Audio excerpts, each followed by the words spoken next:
girman Allah wannan irin magani kika bani ke ko wani irin magani kika bani haba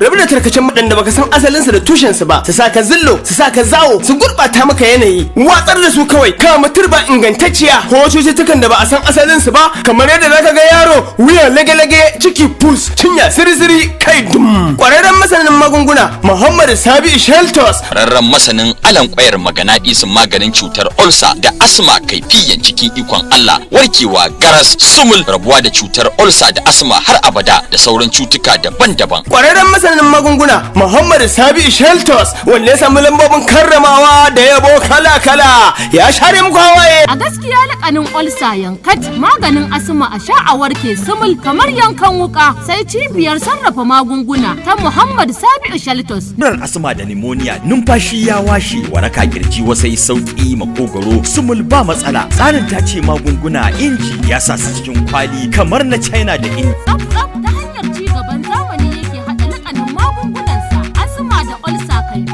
Sabi'u Shelto ka'ida awon mizani bashi bulbula magani baya kunkuɗi motsi. Amma kuma ya zama mutum in zai yi ya yi don Allah abunda za ka sha ne a gidanka shi za ka sai da wani. To shi ne za ka ga buɗinsa. Wadda kai in ciwo ya same ka shi za ka sha to shi ne za ka sai da wani. Kuma kai ka tabbata yana yi. Cibiyar Sabi'u Sheltos na nan a lamba 209. Mai Kalwa Gayawa, unguwar Na'ibawa 'yan lemo da ke kan titin Zaria a birnin Kano. Don ƙarin bayani a kira nambar waya 070 44 44 00 ko 080 99 47 48 24.